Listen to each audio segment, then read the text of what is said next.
je suis sentimental. Avec de magnifiques faux ongles. Mélanie, elle a fait...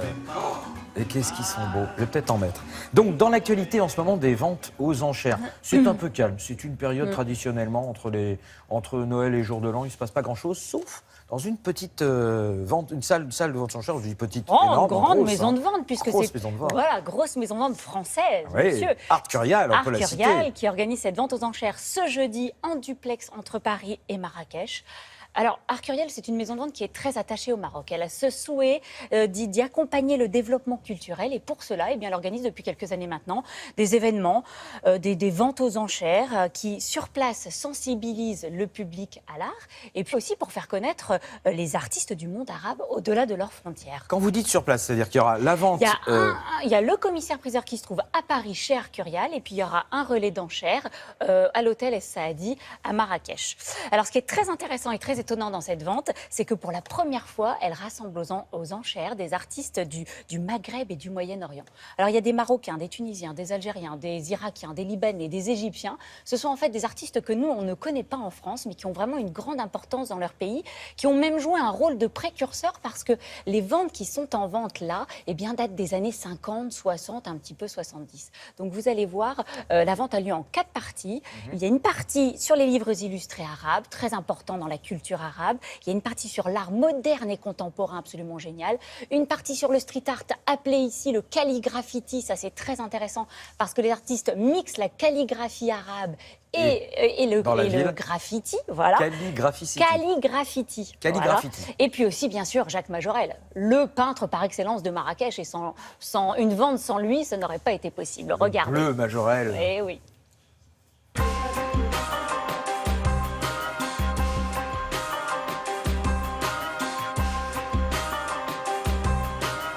Le premier chapitre de la vente, c'est Jacques Majorel et ses contemporains.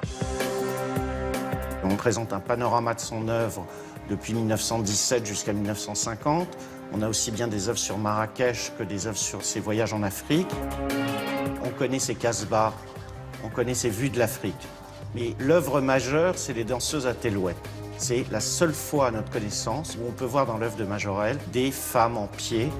C'est un tableau extraordinaire par ses coloris et par sa prise de vue qui est très moderne puisque c'est pris d'en haut et en gros plan.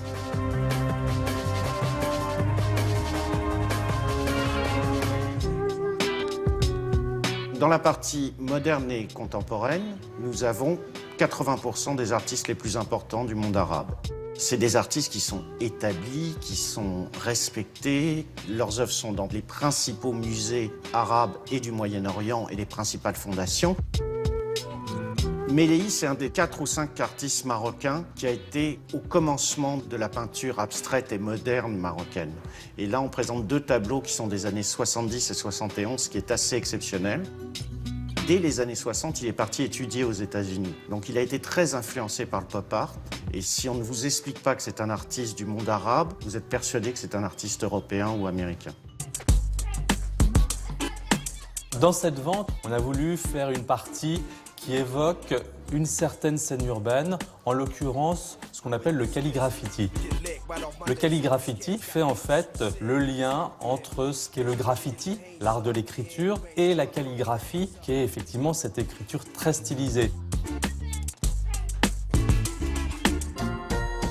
Alcide a découvert l'écriture arabe quand il était en fin d'adolescence et pour lui c'était une quête d'identité. Et du fait de ses origines, il est tunisien, il a voulu justement aller explorer le monde de la calligraphie, des écritures arabes mais aussi des écritures asiatiques. On a un autre artiste, également tunisien, qui s'appelle Chouf. C'est assez intéressant de voir la dextérité du bras du graffeur, qui est liée aussi à l'exigence de la rapidité. On est vraiment dans quelque chose qui est dans l'exploration de la forme. C'est presque de l'ordre de la danse, de la chorégraphie, quelque chose d'extrêmement gestuel et esthétique.